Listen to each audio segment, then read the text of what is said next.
What's going on, everybody? Welcome to another edition of the CrazyFaceUno Podcast. I'm your host, Shane McNeely.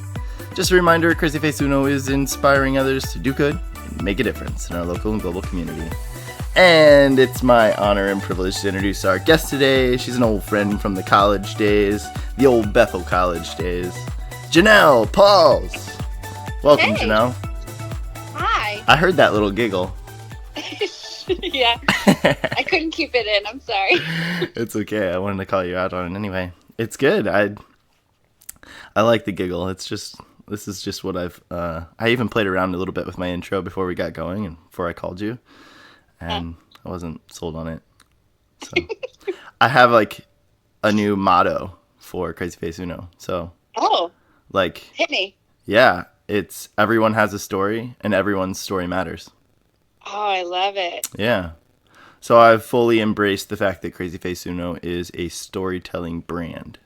So Great.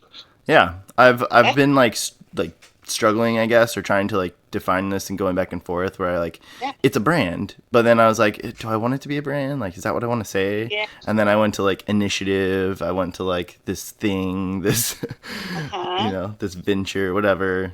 And I'm like, no, it's a storyteller brand. That's what this is. So. Yeah. Yeah. No, I'm a firm believer in you're never finished. So. Oh yeah. Keep working it. I think that's great. Thanks. Yeah, like I said, in the beginning, we met, we know each other from the old Bethel College days. Now Bethel University, moving up in the world. That's right. Uh-huh. And I was telling you as well that I honestly, it kind of bums me out, but I really know very little about your life nowadays. And so this is like exciting. Like I go on, and everybody that, if you've been listening, if you're a subscriber, a fan of the CrazyFaceUno podcast, you have heard me say this before. I go on to Facebook and I generally just write down things. I have like 5 things written down. Ooh. And that's almost intimidating. It's like, what do I have on there? not a whole lot. So don't worry. Okay. I've already covered one, Bethel College. Uh-huh. We'll go to my next one. You studied liberal arts at Bethel. Correct. I believe you are one of 3 siblings. 4. 4. You only have 2 one of them doesn't have Facebook. One of 4. That's not true. Oh, well, you haven't labeled them as a... I guess you don't know. Yeah, you haven't labeled them as a brother or sister on your Facebook. Calling you out right now. That means I dropped the ball somewhere. Shoot, I hope they don't listen to this. Oh, no, yeah. Now you just got to go fix it before they hear it. Like, Oh, no, yeah, it was totally there. I don't know what he was talking about. Yeah. Yeah, so I have 2 sisters and a brother. Mm-hmm. Cool. My older sister is married and my brother is married. And Nice. then I have a younger sister. Cool. And I'm smack in the middle. Look at you. Middle child. How's that? Yeah. It's I almost just said it's fine. No, it's wonderful. I mean, I love my siblings dearly. I think about once a day. I think about how different they are. It's just kind of awe-inspiring how like each of us, all 4 of us, are so drastically different, very different, and we were all raised by the same parents in the same environment, and we still hang out with each other pretty often. We all live in this area-ish. Yeah, which is South Bend. Correct, yeah. That was my 4th thing I had written down. South Bend, okay. So my sisters and I and my parents all live in South Bend, and then my brother and his wife live in Goshen, which is about 40 minutes southeast of here. Yeah. Nice. So we're all in the same area, generally speaking. And yeah, I mean, we get together all as a big family once in a while, and for bigger events, and we love spending time together. But yeah, it's just kind of crazy and interesting how different each of us are. Yeah. It's kind of cool though too, right? It's amazing. My wife is the middle child as well, and I grew up an only child, and I have a stepbrother and sister, but like they came along later in my life, and I feel like now that they're getting older and I'm maturing and getting older as well, like now we kind of have a relationship, but they're off doing their own thing, and like I don't live in the same area, so like I'm very much an only child, and so like the sibling thing always is interesting to me. Yeah. It's, if you don't experience it your whole life, it would be entirely foreign. Yeah, completely. But I mean, for you, it'd be kind of a bonus, so that's cool. Yeah, absolutely. Yeah. On the topic of Dana, yes, I have never met her in person, as you know, but I just like listening to your podcast and like hearing her story a little bit. Yeah. I am 1,000% convinced that we would be friends. Yeah. She's amazing. Totally. She is absolutely. I mean, amazing doesn't even do her justice, and I like can firmly say that. And I know I'm a little biased, but she's amazing. Yes. Yeah, just listening to kind of her story and the way she thinks. Mm-hmm. I'm very impressed. Not that she or you needs my approval, but I like it. I appreciate the approval nonetheless. I tell you what, and it's funny because full disclosure, like full vulnerability, right? Sure. Like our last podcast, I want to shout her from the rooftop.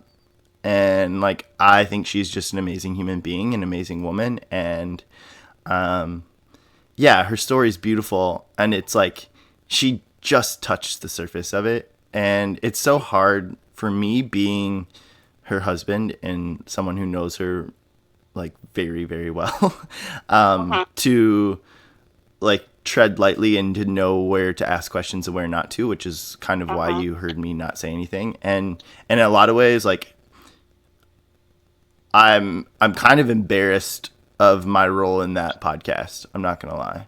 Because what do you mean? Well, because I feel like I wasn't behind the scenes. Like, you guys don't get to see me. You guys don't get to listen, right? Like, you just, you get to, like, see what gets put out there, I guess. But, like, I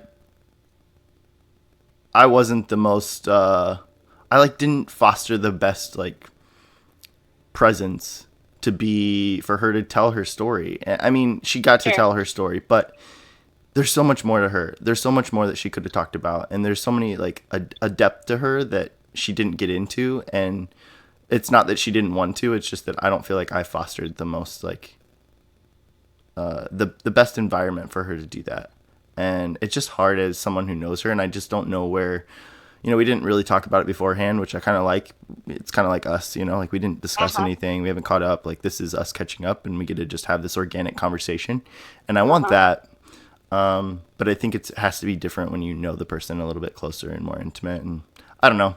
It's like, I just want everyone to know how amazing she is. And I actually really do appreciate you saying that. Like, she flies under the radar. Like, she is like, my ability to do what I'm doing right now is all because of her. And, she strengthens me. She pushes me. She challenges me. She has allowed me to mature and develop and become the man that I am today. And I'm just so grateful to have her in my life. And I'm so proud of her. Like, she is just crushing it. And she's amazing. Yeah. Wow.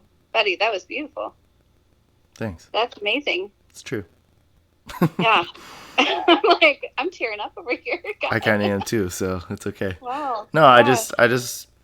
I mean, we joke about it. Like, we're complete role reversals in so many ways, and we're totally cool with that. Like, it's nothing, like, it's not a knock. It's just like, we enjoy it. I think it's fantastic. Yeah.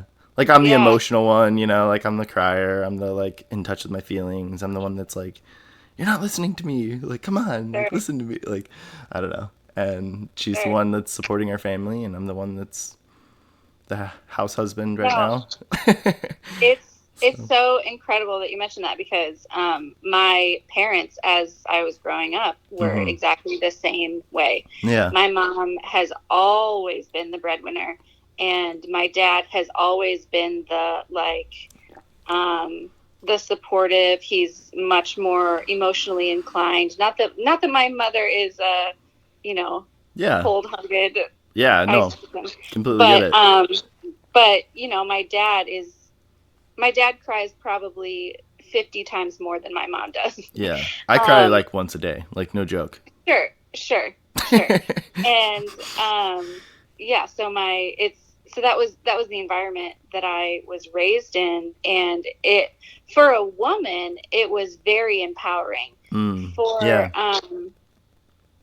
I imagine for my brother, it was a really healthy environment for him to be raised in, as far as, male masculinity, like being Yeah. able to express your emotions freely and not feel shame about it. Yeah. I think that it was, that was one of the best gifts that my parents have given us. Yeah. Absolutely. Well, and I think that's why I want to shout her from the rooftops in so many ways is Sure. that, like, man, like, everybody that knows me, like, especially nowadays, I don't know how much I was this way in college when we knew each other best, probably, but, like, I'm an emotional, passionate person, and so, like, Yeah, I mean, I probably would have always described you as passionate. I yeah, think that emotional, that description, I there was probably a lot I didn't know about, sure, sure. And I think Yeah. there was a lot I didn't know about, of like Yeah. trying to, it's just such a coming of age time too, but Oh, yeah. yeah, I don't Yeah. know, I think I think when we all revisit who we were as college students, mm, it's a completely different era. Like the other day when I sent you that picture. yeah, oh my You were gosh. like, "Oh my God, 11 years ago seems like a lifetime." Seriously though. It does. And just looking at looking at my face in that picture, it's like, yeah, it's me, but I hardly recognize who I was Likewise, dude. then. Yeah. And Yeah. yeah, I don't know. I want to dig Those into that for big, sure.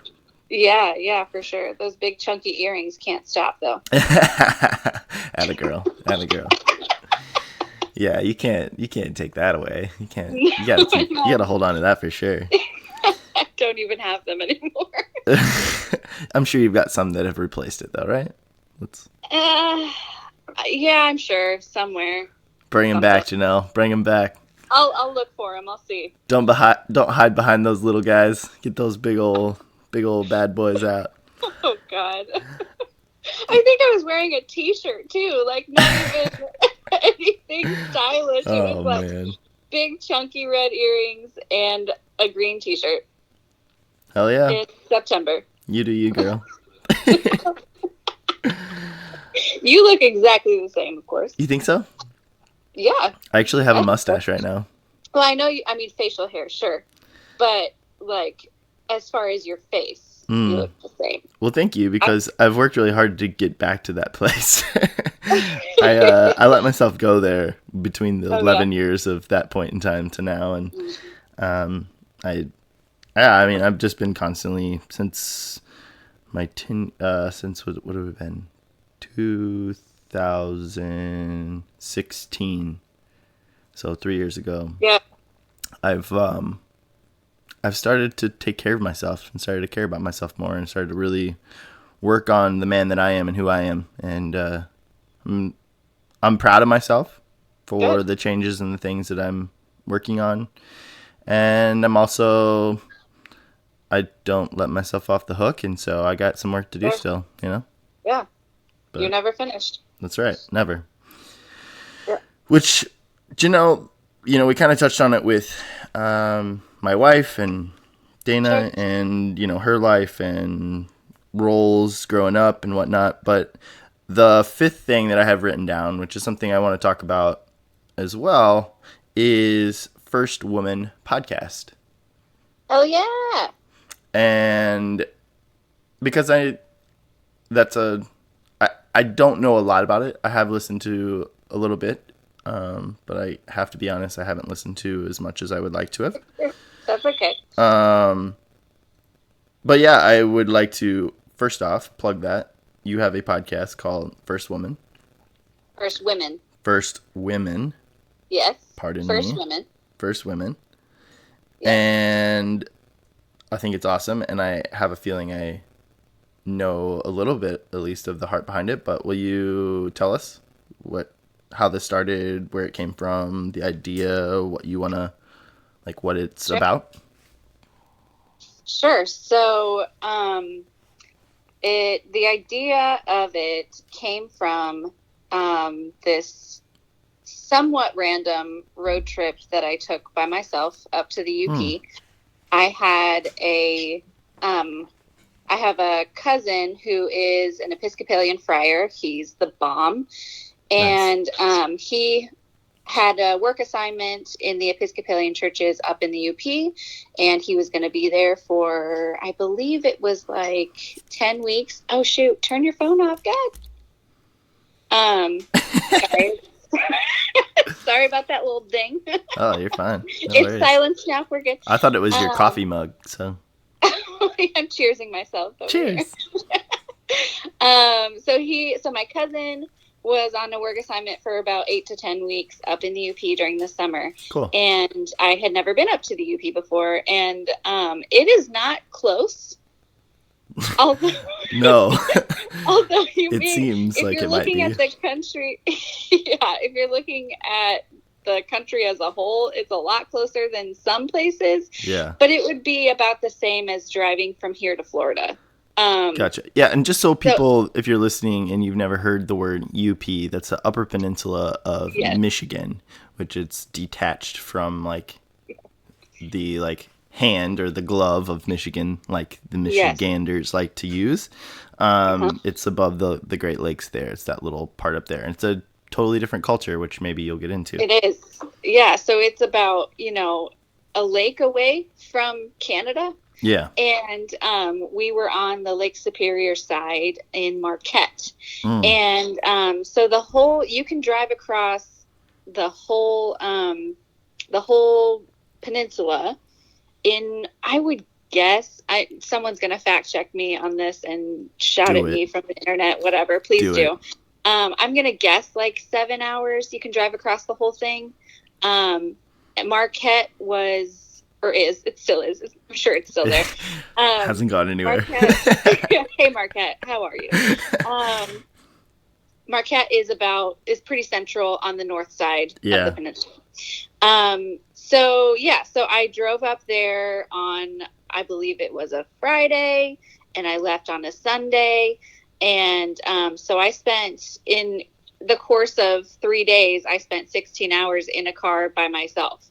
And I listened to podcast after podcast after podcast. Yeah. And it was really fun to just kind of be the whole time. It felt like a montage of every movie you've seen where someone drives on a road trip by themselves. Like, that's how it felt. Yeah. Where there's like cool music happening in the background and you're like, I feel free. It felt like that. Yeah.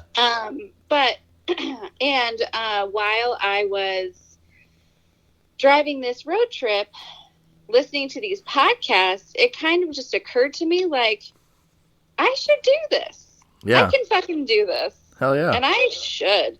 And then there's that kind of inner dialogue where it talks back and you say, so what would you talk about? And then immediately I knew I want to talk about female pioneers, the first woman to do this, the first woman to do that. Absolutely. And then the conversation continues. What would that look like? Mm-hmm. Who would you do it with? And I knew exactly who I wanted to do it with. And it was my sister, Tessa, who is 5 years younger than me.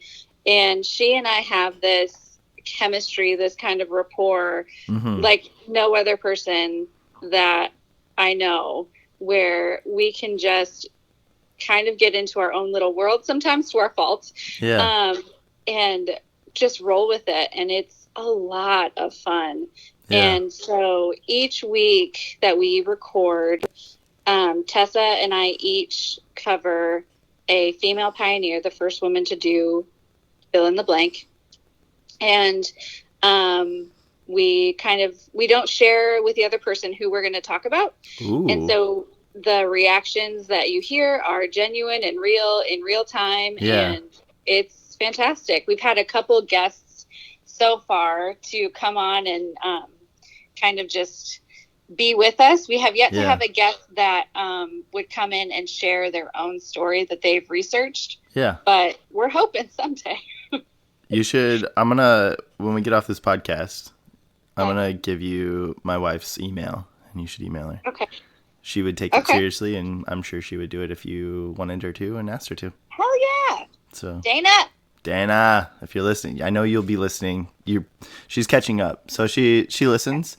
I think she's like probably like 5 or 6 episodes back. So she'll get here eventually. Yeah. And then she'll come home and be like, honey. Is that your impression? It's probably more accurate than she would like to admit, maybe. But I don't know. Okay. Anyway. But yeah, again, to plug once again, First Women Podcast is on SoundCloud. That's where we have it right now. Yep. We're taking it really slow and just trying to see what we're comfortable with and how we want to manage things. Yeah. Because we're doing it by ourselves, and we both have. Get it. Yeah, no, I know you do. And we both work, and so you know, it's just kind of what we feel comfortable with at the time. So you can find us on Instagram as well. First Women Podcast is our handle. Nice. First Women Podcast. I don't know if you hear that, but my dog, Chansey Poo, is dreaming down here.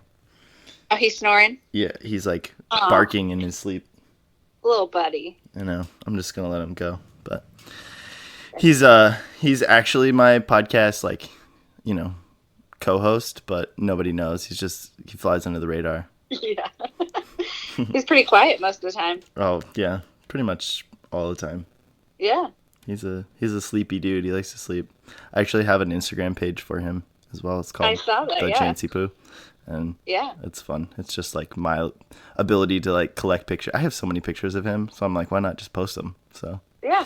But anyway, back to First Women Podcast, available on SoundCloud currently, and also available. Well, you can follow First Women on Instagram, and I will make sure to plug all of those things too, so people can find you and listen and follow you on Instagram. Give her a follow. Thank you. Yeah, absolutely. I support everything you're doing. Yeah, so I also noticed no, it's not a secret. I don't edit. This is just live from the beginning. The only time I will stop is if I screw up the intro, because I got to get the intro right, you know? Right. And it's early on, so why not? So I'll do that, and I have done that a couple times where I'm like, well, I didn't hit the sound button, so there's no music playing right now. I'm going to go back. But I don't edit. But I've been following you, and I did notice that, I know you edit your stuff. Yeah. Is that something you, learned on your own, or is that something you, knew how to do? Oh, yeah. I am going to be completely honest and say I'm totally winging it. And I'm hoping that someday, if we get big enough and we start to get some income from it, we can afford to hire a sound person. Yes. And we did have a sound person for a little bit, but our schedules didn't really align well. Yeah. And so he had to move on to other things, and that's totally fine. I get it. There's a reason. There's several reasons that I don't edit. One is I could figure it out, right? Sure. But yeah, it's not definitely terribly hard. It's just, I think doing it well is... Yeah, and it's just not worth my time. And I kind of like the organic feel of things. And I think that there's better things I can invest my time and energy into. And again, it's kind of the same idea as you. Eventually, maybe we will. But it'll be somebody else doing that and not myself. Right. So yeah, this time Tessa edits the sound quality and I edit the content. So, cool. We want to keep it in a tight hour as best we can. Yeah. And that never happens live. So we just kind of take out what we need to take out, and then if it's still not close to an hour, it's kind of like, okay, this is the hard part where you where do you take cut? out things that you don't necessarily want to take out, but for the best interest of the episode, it needs to go, kind of thing. So there's a lot. It is time consuming, and I'm doing my best, and I'm sorry if there's anyone out there listening that's like, oh my gosh, this woman is terrible at editing. I apologize to all of you. You know what? If they feel that way, they can go listen somewhere else. That or come help me. Or come help you. Yeah, like either be a part of the process or like stop complaining. Like, I don't know. I'm like, that's something that I'm learning about myself, one, and this isn't, I'm not trying to like go away from us talking about your podcast. But I have very much learned that I care way too much about what other people think. And so it's something that I'm working on. I take great pride in, like, I want to learn about everything. And it's very painful sometimes because I want to just like snap my fingers and be like, there, I got it, you know, like download that into my brain. But it's something I'm recognizing in a lot of like leaders and people that have, are quote, like thought of as quote successful in mainstream society potentially, or, you know, businessmen or women or whatever. But this constant thing that keeps coming up of these like successful leaders, let's just say that. It doesn't even have to be like mainstream society or whatever, but just successful leaders or people that I respect and look up to. Just constantly saying like, I just don't care. Like, you can't care about what other people think about. And like you said, fuck them, you know, like whatever. Yeah. If you're with me, great. I'm so happy you're here. If you're not, that's okay. I'm sure you have your reason. Absolutely. That's fine. But so, and it's funny because it's not like I get negativity. It's my own brain. I fight with myself. Like yesterday, I had a really hard day actually, and my wife and I were talking about it. Yeah, it's fine. It's part of the process. But yeah, my wife and I were talking about it when she got home from work, and I was just like, man, I just had a shitty day, and the thing is that it was just this constant battle, this constant fight with my brain, with my own self, of like my own like self-worth, my own self, like, I don't know. It's just so weird. It just was like this constant battle of caring about things I don't need to care about. And like, yet at the same time, I don't, but it's still a voice in my head that keeps talking, you know? Absolutely. I'm like, I'm, it doesn't alter, it's not altering because I have enough control and like knowledge that I'm like, well, it's not going to change the path that I'm on. I'm going to keep going, but it's just not a healthy thing to keep having regurgitate. And I'm constantly like, I have this analogy I keep using of like that little devil on your shoulder and me just like arguing with this little devil on my shoulder, being like, would you go away? And it doesn't go away. Like, I'm still going to do what I'm doing. So like, go away, you know? Right. There's I mean, a lot of us have this inner critic that is telling us that we're worthless or we are not doing it right or, you know, or that nobody cares or that kind of thing. And I had a friend recently tell me that she named hers Aunt Lydia from The Handmaid's Tale. Do you know that show at all? I know who you're talking about, but I haven't actually watched that show. Okay. But I know who you're talking about. So then I'm like, shoot, I need to name mine. And so I named mine Trunchbull from the movie Matilda. You know that movie? No, but I like the name. That's so good. Trunchbull. So I gotta name mine. Yeah, you need to name yours, buddy. So Little Bastard or something. I don't know. Yeah, something. So Trunchbull is this like, I mean, absolutely abusive principal from this, you know, kids movie Matilda. Yeah. That just like abuses these students terribly and tells them that they're worthless, tells them that they're not doing it right when they're just children, you know.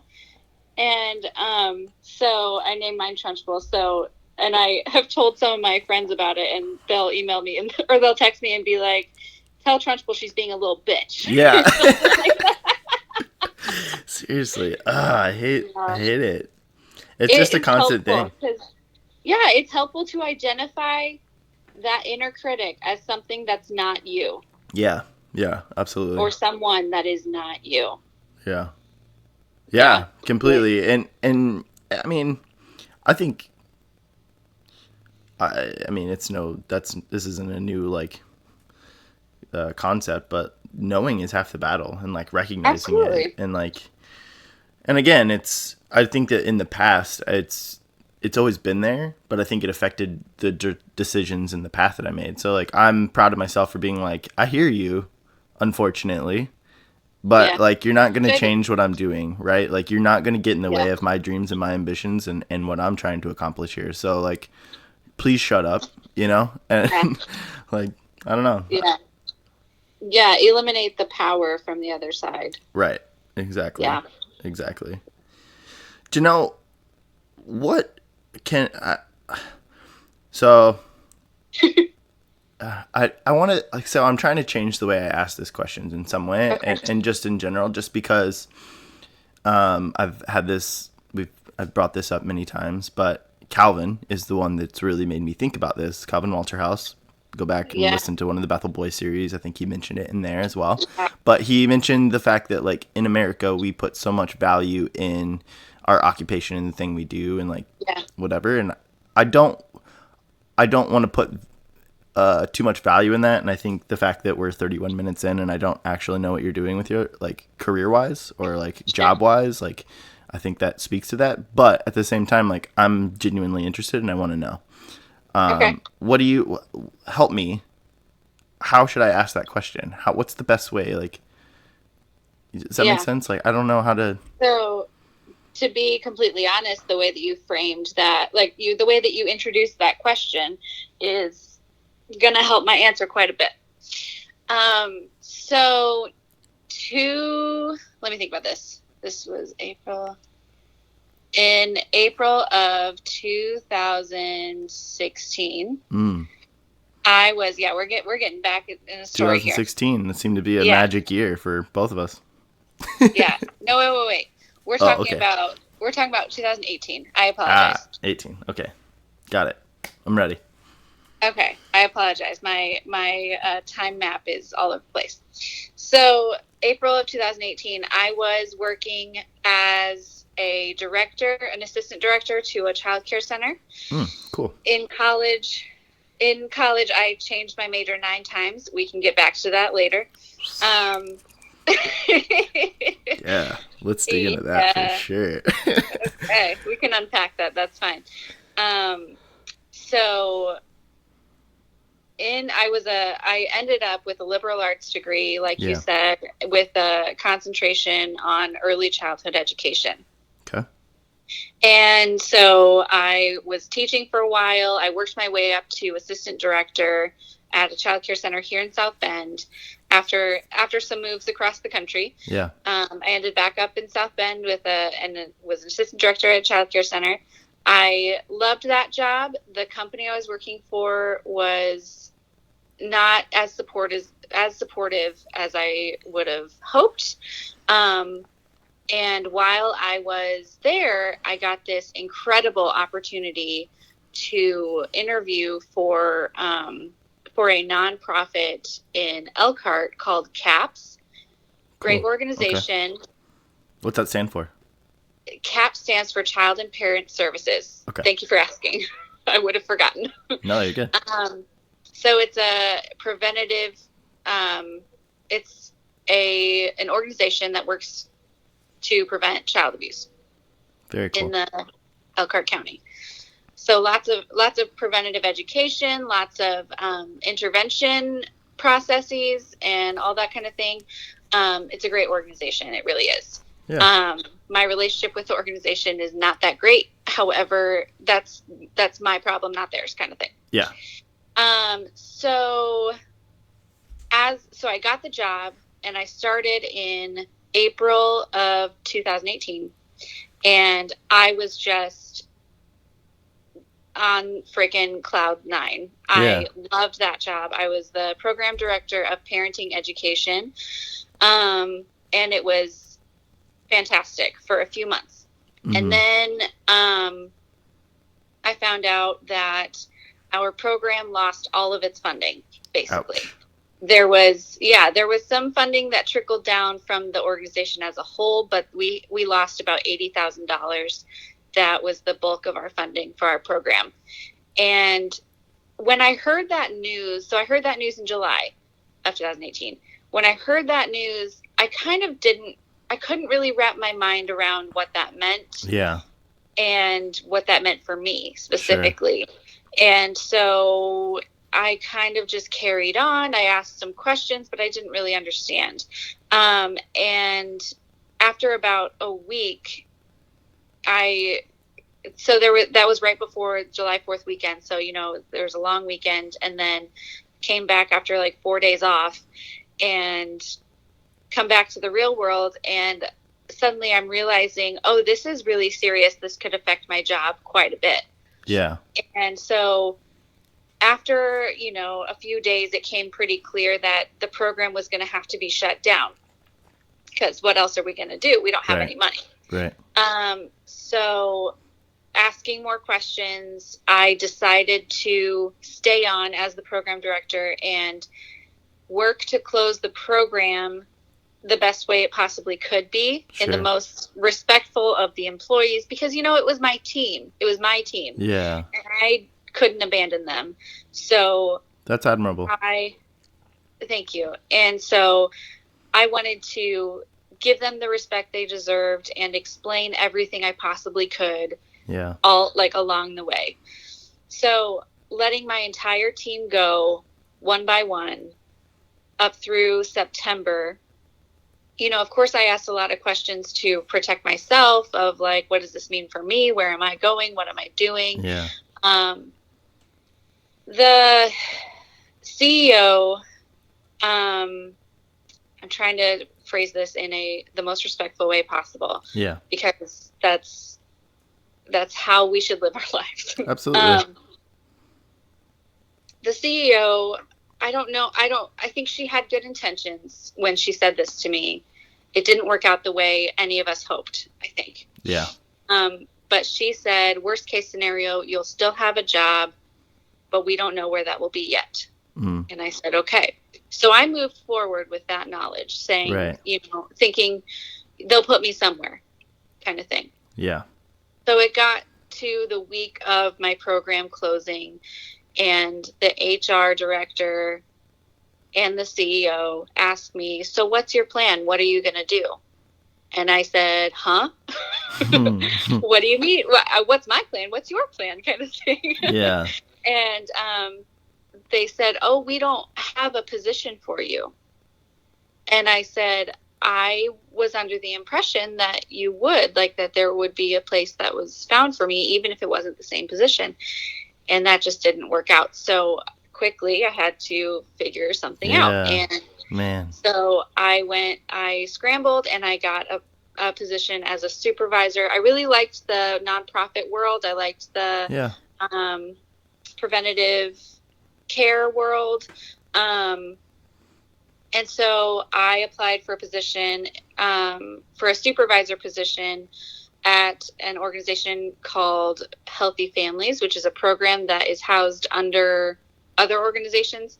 So found a job at a place in South Bend that housed Healthy Families, and was a supervisor of a smaller team of 5 direct service staff that had clients. So when I was listening to Margie's episode, I was like, oh, that sounds a lot like what I was doing. So I had, a small team, and on each of my team members had a caseload, and I worked with them to manage their caseload, So very similar type of situation. My caseload with all of my staff was about 80. I think Margie said hers was in the hundreds. But instead of mental health, it was preventative care for mothers specifically, to educate, to assist, to empower them so that they put themselves out of risk for abusing their children. Yeah. If that makes sense. Yeah, that's awesome. Yeah. So we worked a lot with DCS. Yeah. Worked a lot with shelters in the area. It was a pretty cool job. There was a situation that came about. So I started that position on October 1st of last year. Yeah. In April of this year, there was a situation where I was working with one of my staff on her time card, and she had made some errors on her time card and then tried to fix it, and it was just kind of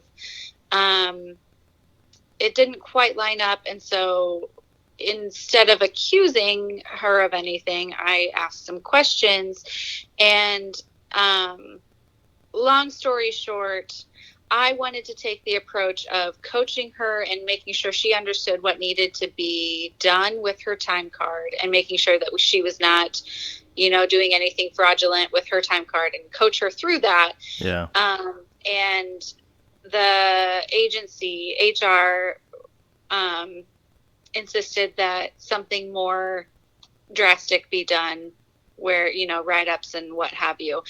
And I said, if that's the route you want to go, that's fine. Your HR, you can do it that way if you want. So I kind of took a step back and allowed HR to handle it. Well, apparently in that process, I was accused of time card fraud as well, because I was accused of assisting that employee through her time card fraud, quote unquote. Yeah. And so we were both terminated. Man. And so it was just kind of a roller coaster, and I don't know if roller coaster is the appropriate word, maybe just cliff dive. Yeah. I'm sorry, Janelle. Into a world of like, what is my worth without a job? Like, I've been trying to do the right thing in both of these scenarios, and both times I got heavily burned. Yeah. And so I don't know where to go from here, kind of thing. Yeah. And so I took about a week off to just process and deal. And sorry, I'm a little teary. You're okay. And I kind of shut down. I didn't talk to anyone. Yeah. I got a lot of knocks on my doors and phone calls of people being like, "Can you just let us know you're alive?" kind of thing. It was a dark and twisty place. Yeah. And I will give a truckload of credit to Tyler and Ainsley Grant, which Tyler's been a guest before. Yeah. They are two of my absolute best friends. I would be completely lost without them. And great people. Yeah. They're wonderful. They live just 3 blocks away from me, and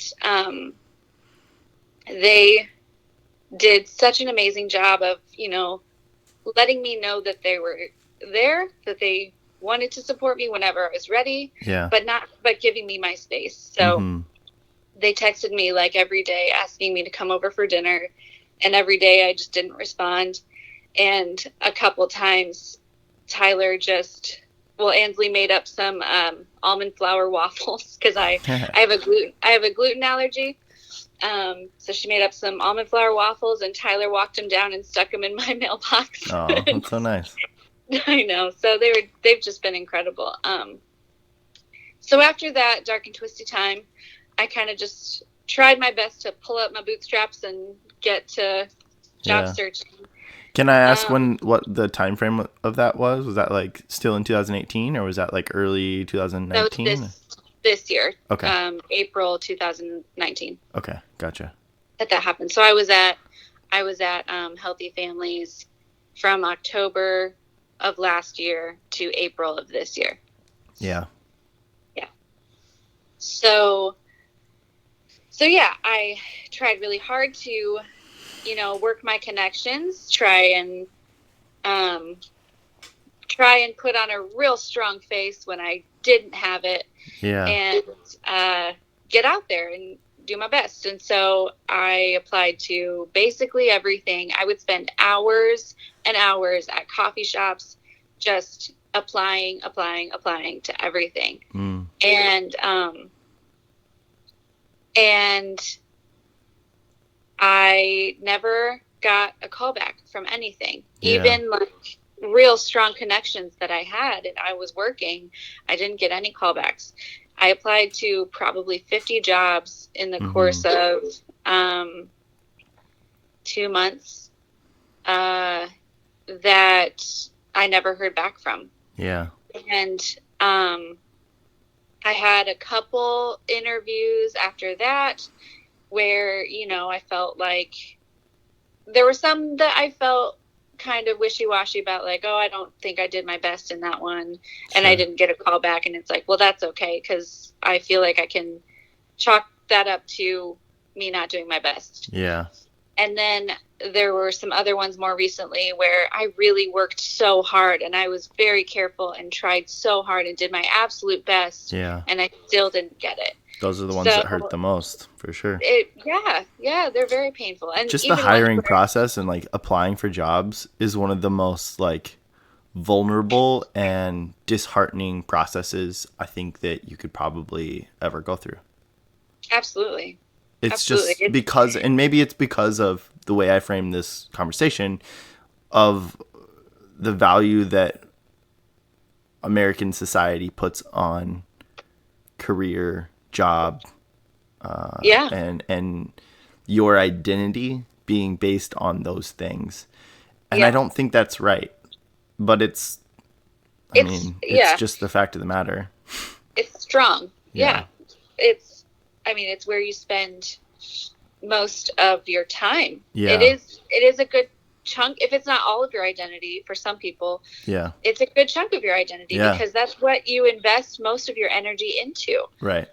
And not only that, it's what you've, in a lot of cases, hopefully, it's what you've studied for most of your adolescence, and it's goals that you have and that kind of thing. So yeah, it's tough. And go on. And there's a huge sense of rejection when there's something that you want so badly and then it doesn't work out.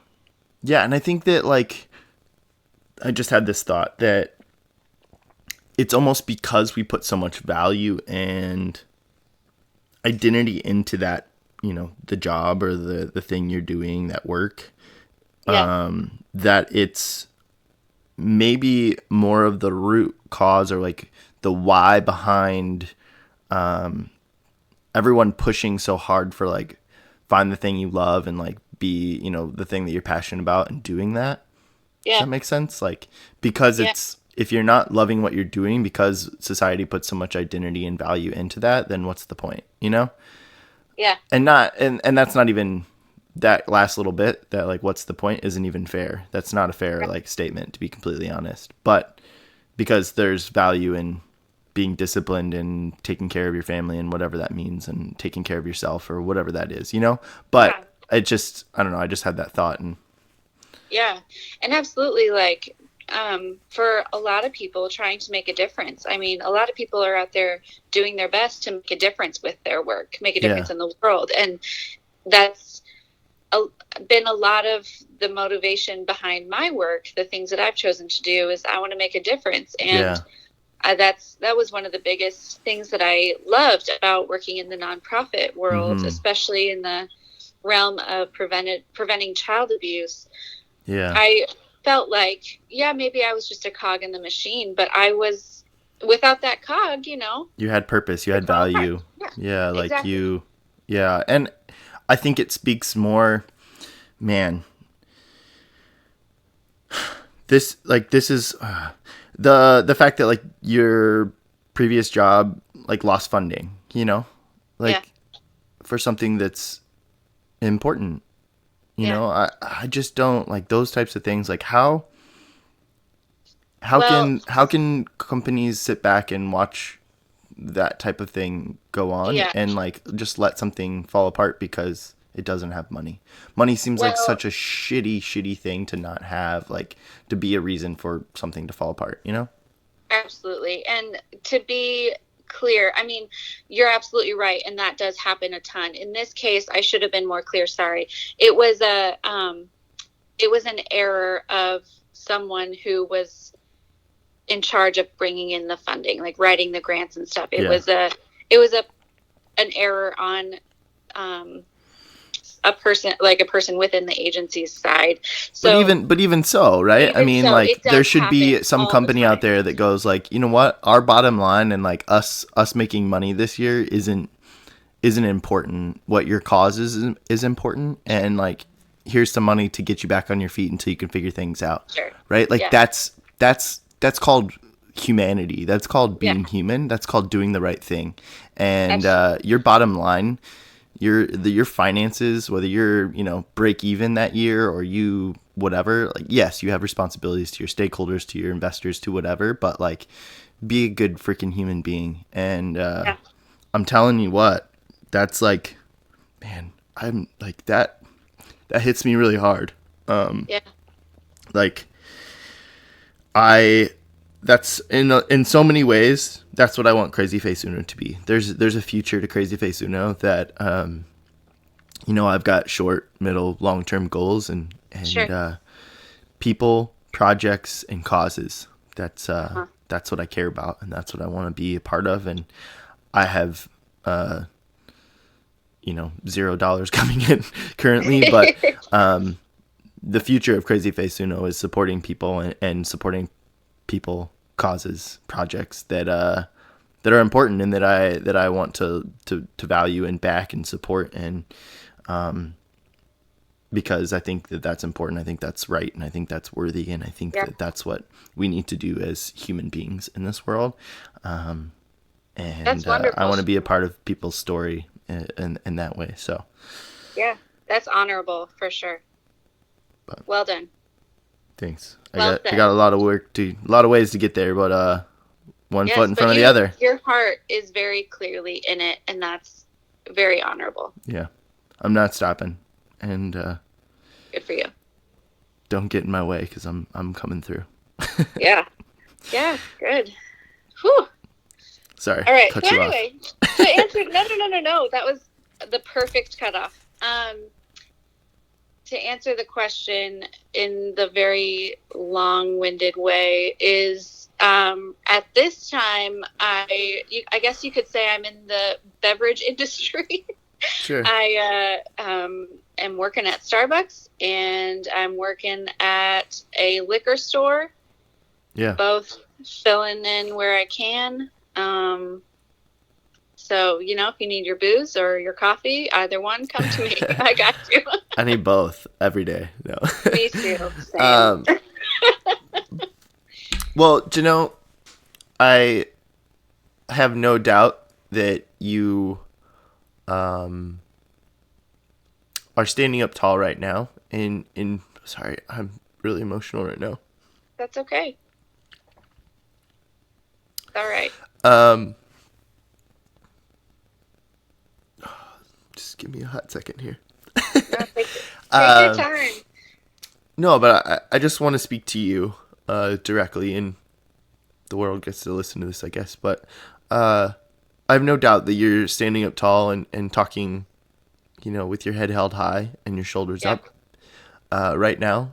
And I also know that you're probably struggling, you know, like we talked about before and earlier on.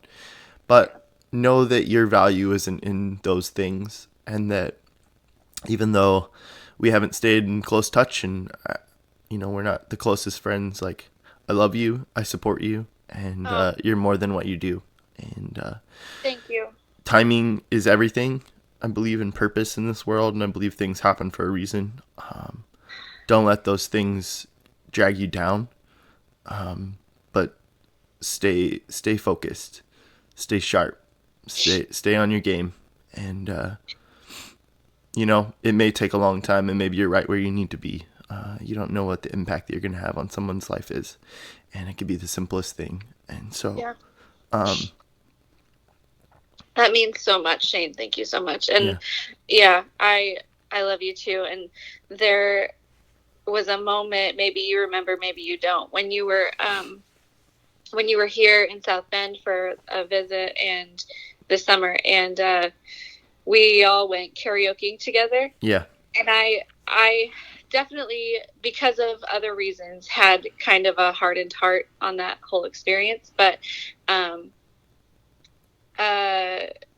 when you approached me and said, Janelle, what are you doing with your life? How are things going? And I said, I'm just living my life the best way I know how. Yeah.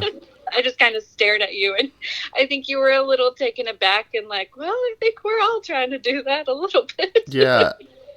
Honestly, like I like do overthink everything. Publicly apologize for that. No, hardness you're fine. Coming at you, but at that time, I was dreading that question from any of you guys. Yeah. And I didn't know how to answer it, so.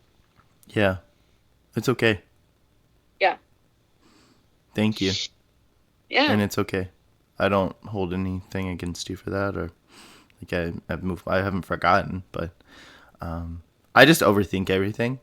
And again, Sure. like I said, like I care way too much about what other people think about me. So my immediate response is like, what did I do? Like, Sure. I've changed so much and I've grown up so much, and Sure. Yeah. like we all have, and like absolutely. There's so much about my past that I don't even remember. Yeah. And so like my immediate response is like, did I say something or do something back in the day that I've hurt her? And like it's just such a silly thought, right? Like this is what I've been talking about. Like, man, I cannot get it together. I can't either. I'm right here with you. It's like a freaking waterfall. It just keeps going. I don't want to cry. Like I can be emotional and not cry, but I have all of my emotions, I have all of my feelings like come out through my eyeballs. And yeah. It's okay. Yeah. So anyway, like that's more, again, like you kind of mentioned in one of your stories, was like, that's more on me than it is them, like that's more on me than it is you. Like I don't need to have that response and that reaction and that emotional, like, oh no, like, I'm just working on being my best self too, to be completely honest. But, yeah, and I respect you. I respect what you your wishes and what you said. And, you reached out to me later, and, I still had some question marks, and like, I overthink everything still, but, it's making a little more sense now, Yeah. Well, and I'll say this with as much gentleness as I can, because like you said multiple times, we're all different people, and we all made a lot of choices that we would not make again as we are now. And I'll just say briefly, the reason that I had some hardness when kind of approaching that group is there were a couple things, and not things, and I will say for your benefit specifically, they were things that you weren't directly involved in. You were kind of by proxy. Yeah. But there were some things that happened in our college years that made me kind of hardened. Sure. In a sense of like, realizing that no one owes you anything. Like, yeah, a friendship isn't always two-sided. That's powerful. Your view of what this relationship is, or this friendship, or whatever it is almost never the same, or almost, I'm trying to get this grammatically correct. You're good. It's almost never the same as the other person's viewpoint. Yeah. So like the way you look at this relationship, it's so rare to find a friendship, a relationship, or any type of relationship where both sides are completely at the same level of investment and on the same page. Yeah. It's really rare to find that. And I just kind of had to realize that a lot of these friendships that I thought I had, well, I still had, were not, their level of investment was not nearly at the same level that mine was. Yeah. and trying to make sense of that rather than be completely crushed by it took some willpower and discernment, I would say. Yeah. And so, and like never getting apologies for when I was hurt. Yeah. And God, this is a roller coaster, Jake. Yeah, we got a doozy here. Yeah, it's so good. Like I feel so happy and like fulfilled by where this conversation is going. I truly do. Yeah. But yeah, never feeling justified or never getting apologies for some things that happened, and then being kind of not thrown in, I knew it was coming, but being suddenly in a situation where I'm encountering these people again 10 years later. Yeah. It's just like, wow, things can get buried and full of cobwebs for some time and then be freshened up in this, like, it's like flowers thrown on them or something, you know, and they just become visible. Quick. Like it's they've always been there, but they just became visible again. And honestly, and this is like, man, this is like truth hour here, okay? But you know, the when we all started to kind of talk about getting together, and I was firmly in the like, I don't need to see anybody else but you guys. Like, this isn't about anybody else. This is about us, you know? Yeah. And like, it's not about the fact that I don't care about other people. It's that I wanted the richness of that group coming together, and that group came together. And as you know, and as if you're listening and you've listened to any of the Bethel Boys series or really any of my podcasts, because I've brought it up, like we lost a friend to suicide. And, you know, that was the first time that our group was all back together. And since then, and it was, you know, I think that time was important for all of us to be apart. Yeah. And I think it was really important for us to all come back together. And again, like it feels so like shitty to be like, well, I didn't want you to be a part of that, but I just didn't want anybody to be a part of that. I wanted to just be able to heal and to reconcile and to kind of like build those relationships again.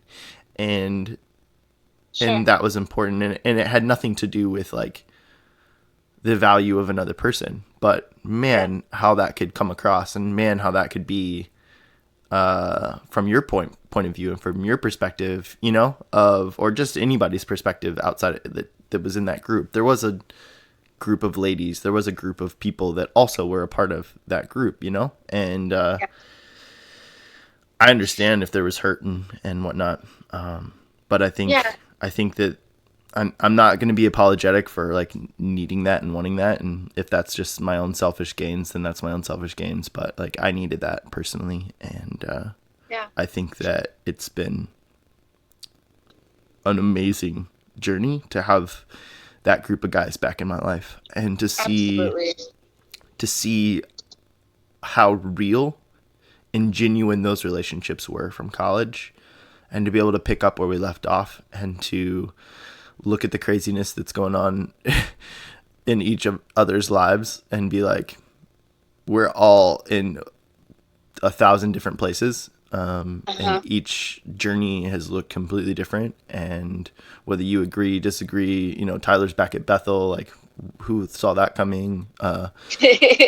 Calvin's back, you know, in South Bend. Who saw that coming? To be clear, we're all freaking delighted. Yeah, absolutely. Like, I love it. Like, I'm so excited for everybody, right? And like, this is something that I really very firmly believe in. If you've listened to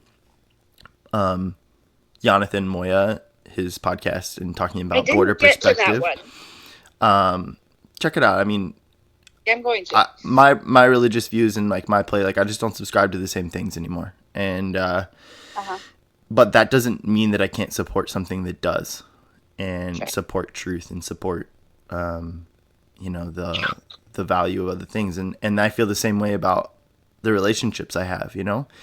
People are more than what they believe. People are more than their political views. People are more than their religious views. People are more than the mistakes they've made. And it's, you have to be healthy and you have to have healthy boundaries. And that's something that I'm, working on and whatever. But I can still value them as a human being and still be there and still support them and still love them. And that doesn't change and it shouldn't change. And Yeah. Yeah, I don't know, Janelle. Yeah. But Well, I mentioned when I did reach out to you after that boys' weekend was over, and the episodes started. You started to release the episodes with the Bethel boys and all of that, and I almost reluctantly listened to all of them. Of course, I hopped on Tyler and Calvin's real quick because they're closer to them, and they're part of my almost everyday life. So hopped onto those real quick, and then almost reluctantly listening to some of the others, but going through with it, of course, just needing to know kind of where you all are at this time 10 years later.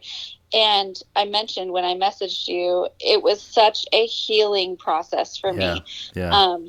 And nothing that you said or any of the other guys said in any of the episodes had anything to do with me, but just being able to see their hearts, or I guess listen to where their hearts are now and the kind of men they are now, was such a healing thing for me, of just kind of like, oh, these guys like really have strong hearts and care about others and care about each other. And that's enough for me to know that, Isn't that beautiful? To know that I can be, to know that I'm impressed and honored to have known them in the past is enough for now. Like, it's enough to heal from the past for now. Yeah. So, I mean, any of the Bethel boys who are listening to this, I'd love to get to know you all over again. Yeah, absolutely. If we ever have that chance, I'd welcome it with open arms. And thank you for sharing, honestly. Yeah. I'm right there with you, because I feel like the heart behind everybody was what I took from my time in that weekend. It's just like, man,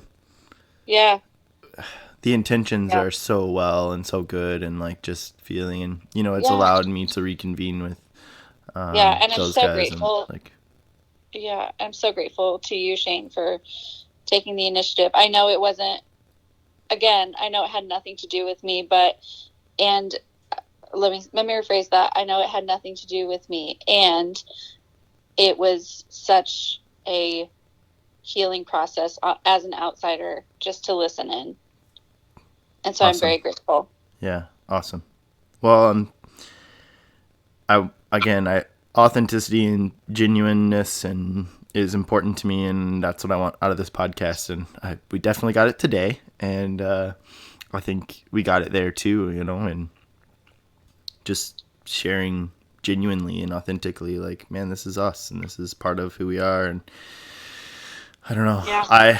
I played a very small part in that gathering, but I was honored that people were willing to, share a little bit of their story. I know that can be intimidating and reluctant. People can be really reluctant to do that, but I appreciate it as well. And I don't know. So, woo, Janelle. I feel like we need to take some deep breaths here. Yeah, woosah, man. Right. What else? Here's what I want to know about you, because I'm all about focusing on the positive, positive storytelling, positivity. And I want to know your heart. I want to know what your dreams and ambitions are. And I know that's a really loaded question, so please understand. I know that. Quite. What's that? I said quite. Yeah. But what are the things you care about? Okay. So the first thing that comes to mind is community. I mentioned a couple times that, well, at least once, that I made some pretty big cross-country moves after college. Yeah. I moved to Portland, Oregon, right afterwards, right after college, and you know, quickly realized how devastating it can be to go from, a really small, close-knit community with, Yeah. 2,000 friends available to you at all times, Mm-hmm. to being somewhat isolated and not knowing anyone. Mm-hmm. And so at that time, Tyler Grant had moved in before I graduated. He had moved in. He had moved to Portland as well, and he moved in with my parents. And so we were kind of all under this roof. And so he was there, and it took me a few months to kind of realize, oh, I can't suffocate him. I can't it's not Yeah, his I get that. responsibility to be my only friend. Mm-hmm. I can't have my social life just revolve around him. I need to try a Yeah. little bit. Yeah. And so, and maybe he would argue that it took me a little longer than that, but I guess that's our own opinions. And so I tried over the course of the 3 years that I lived there. I tried what felt like a lot to really make connections. And unfortunately, I was a nanny at that time. And so it was just kind of me and kids all day long. I didn't have a Yeah. lot of adult interaction, and it was hard. It was really hard. Mm. And so I understand that more than you know. I'm sure. I want you to. I really. I You get feel it. that. I hear that. Yes. I feel that deeply. Yeah. So go on. And so there were some other things. I won't get into it just for time's sake, but there were some other things that went on with my family where there was a lot of responsibility that I had to step up to take care of my family. And which was, I mean, some could say noble, I guess, but it felt even more isolating because I didn't have a choice in it. Yeah. And so I don't know. So in the times that I was making a lot of effort to meet people and have a social life, I felt, again, a lot of rejection from people who, saw our relationship as something else, saw our friendship as something else. And things just didn't really work out how I thought they would. And I didn't, I didn't have the maturity to recognize when or how people were trying to care for me in their own way. And isn't perspective everything? Right? Isn't maturity everything? Yeah. There's still some times where I'm like, it's so humbling to know that I'm so not there, but I'm trying, but some friendships that I thought I'd made had kind of crashed and burned. Yeah. And so there were, after all kinds of things happened with my family, I realized I need to get out of here. Portland is a great city. The mountains are beautiful. The ocean's right there. There's so much to offer, and I'm completely alone, kind of thing. And so I'm like, why am I spending my time here when I have so many great friendships back in Indiana? Even though that's not I swore up and down that I'd never go back to Indiana. And here you are. Here I am, yeah. Pretty quickly after graduation, I'm sure you remember Hannah Parsley. Her name is now Freda. Yeah. Yep. So she and I started talking on the phone. Like, neither of us planned it. It just kind of happened. We just started calling each other on the phone every day. That's awesome. And because we both just kind of needed each other at that time. And so I was like, my best friend, Hannah, is in Indiana. She's going to need a roommate at some point. And hi, I'm right here. And so I talked to her about moving, and we made a plan, and she had already had a vacation planned to Disney in LA, and she changed her flight from going back to Indianapolis to coming up to Portland, and she drove with me across the country to move to Indianapolis. Beautiful. And it was beautiful. Like that was in 2013, and we still talk about it all the time. Like it was the road trip. Like it was the most perfect time with a best friend. Mm-hmm. And we were just having the time of our lives. It was so fun. And so then I moved to Indianapolis. I stayed there for a while. I had a really good group of friends there, some people that I'm still very close with and see often. I was just down there this weekend and hung out with a couple of them, and it was great. Hey, Ryan. Hey, Julia. Hello.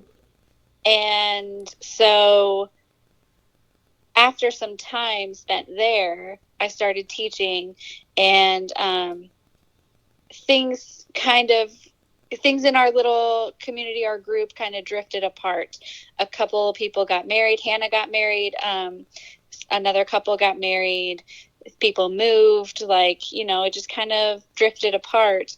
And I found myself spending a lot more time in South Bend than I was in Indy. Yeah. And I was like, well, shit. Here we are. Here we are. I guess I'm moving back.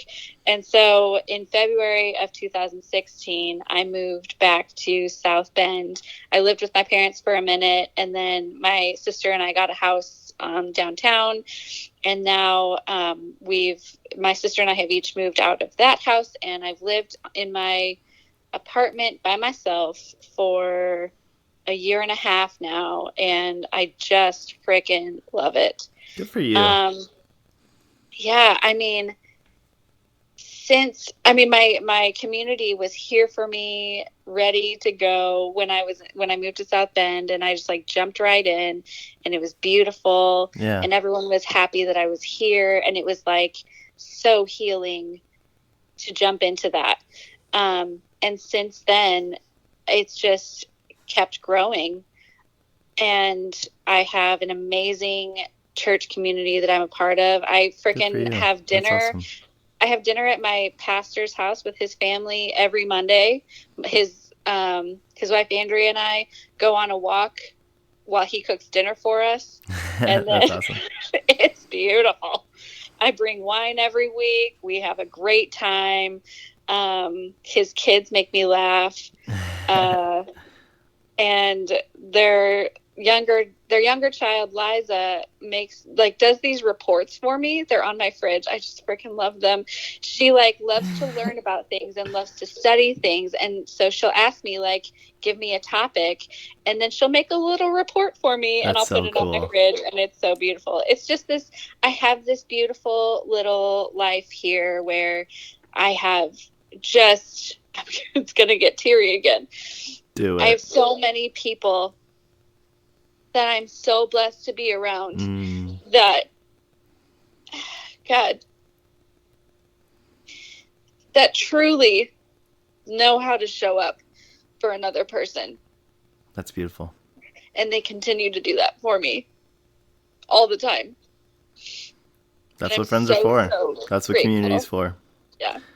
So, as far as community goes, although there have been times in my life where I've been starving for it, I am completely gluttonous in my community right now. And I am not taking it for granted ever. That's awesome. So, yeah. God, you're just pulling at my heartstrings today, Shane. Happy to do so. Me too. I'm happy it's happening. Yeah. I love that, Janelle. Thank you. I wish that I could stake some claim on being or responsibility for it, but truly, I'm just here enjoying it. But isn't that the beauty of life? Of just when you relinquish control and it doesn't mean you don't take steps and take actions you have, It doesn't mean you don't evaluate and you don't look at your life and try to figure that out. It just means that when you just put one foot in front of the other and you trust that process and you listen to yourself, listen to your heart, listen to the people around you, listen to what the world, is telling you, what, whatever that is for you. I mean, I just think that when you let go and just kind of trust and you just keep moving forward. Yeah. Again, it's a theme, but when you're living life on purpose,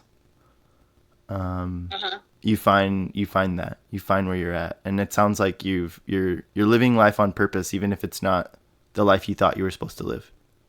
Right. And yeah, that's beautiful. That's awesome.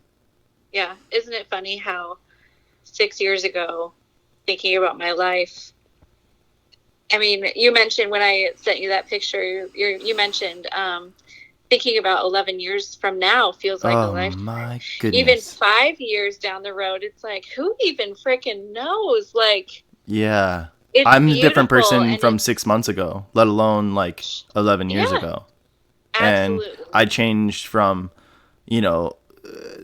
how many times, like a million, I don't know, so many times between those 11 years and today. And it's all, are there things that are still true to me? Like, absolutely. Yes. And you're the same bubbly, loving, amazing woman that I knew back in college, but you're just who you are now, and like, you're never freaking finished. No, you're never finished. And you should never think of yourself as finished, and should always be striving for more and to just, like you had said, and better. To be the best person that you can be, and to be the best version of yourself. There's nothing wrong with that. That's always that's like, that's what I want. And ultimately that's what I want. I want some other things with that, but like I think that when you're focusing on that and focusing on what matters in life, that the other things, the trivial things, the material things, just they like find their way to you. Yes, absolutely. Whew. Ooh, we're gonna wrap her up right there, Janelle. Yeah. Is there anything you wanna leave us with? Anything you wanna say? Anything you wanna tell us before we go? Yeah, I mean, if I could plug a couple things. Plug away. So there's a couple things that I just deeply feel that everyone should be paying attention to, no matter what your religious stance is, no matter what your social stance is. I think it's important to see the perspective of others. And there are a couple things that really bring that out. A couple Instagram pages, one called Shit You Should Care About. Yep. One called, one called The Naked Pastor. Okay. And if you don't know about the Happy Givers by now, come on. Happy Givers. I don't know if I do. I'm missing out. Okay, so there's 3. This is on Instagram. Those are on Instagram, yeah. I'm just gonna say them again. Shit You Should Care About. Yes. The Naked Pastor. Yes. And the Happy Givers. Yes. So all of those, there's no underscores, there's no dashes or anything. They're all just smashed together. Boom. Go check it out, people. Yes. And then two more things. One is a podcast called Blue Babies Pink. There's only 44, I think, episodes of the podcast, and they're really short. They're like 7 or 8 minutes each. Okay. Which makes it so fantastic to listen to, as you're getting ready in the morning, as you're washing the dishes, whatever it be. Yeah. It's such a perfect amount of time to just listen to a little snippet, because also it's so rich with perspective that sometimes you just need a minute to meditate on something he said for a moment. Cool. But the topic is this man, his name is Brett. BT something. Oh shoot, this is a failure. But it's all good. Blue Baby's Pink. We've got that, so we can go. Blue Baby's Pink. That is the podcast. He talks about his life growing up in a conservative Southern Baptist community and coming to the realization that he's gay and struggling with that shame of the shame of how he was raised, and going against that and trying to make decisions that are honorable but true to himself and all of that thing. He does an amazing job of not imposing what his beliefs are presently. I like that. He's just factual, truthful, honest about everything he experienced growing through that process. And it's no matter what your stance is on any LGBTQ issues, it's an important thing for someone to listen to. Yeah, absolutely. I agree completely. Yeah. And finally, the last thing, I would be remiss if I didn't mention my good friend Joe Baughman. He is a musician. You can find him on Spotify. His band is called Joe Baughman and the Righteous Few. He also has another band called The Flying DeSelms. And awesome. He is just truly, I think, the most talented musician I've ever come to know. Awesome. And he is so fun, so deep, so amazing. Everyone go find him. He's also on Instagram, JB and the Righteous Few, I believe. And the Righteous Few. Yeah. I'll post these within the post as well, so we can shout those people out as well. And I would like to not only tell people to go follow those, but don't forget First Women podcast. First Women Podcast, yeah. And that is on Instagram at First Women. Is it at First Women Podcast, or is it First Women Podcast? At First Women Podcast. So go follow them as well and give you guys a listen. Yes. Thank you. Absolutely. Love you, Janelle. Thank you so much for coming on the podcast and sharing your heart and being vulnerable. And man, the rawness of this one is impeccable. So, yes. Thank you so much. I'm so grateful to you, Shane, and thank you so much. Absolutely. Let's do this again sometime. Absolutely. All right, everybody. Thank you so much for coming on and listening. And if you made it this far, thank you again. Yeah. Follow all the Instas, the podcasts, the things that we just plugged. I'll plug those in for you as well. Don't forget, do good, make a difference.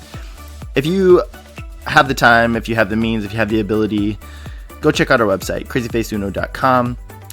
There is a new donation button under support and contribute at the top. You can click on that and you can get involved with some of the projects that we care about and support the podcast, support the vision of Crazy Face Uno. I would really appreciate it. Thank you again. We love you. Peace!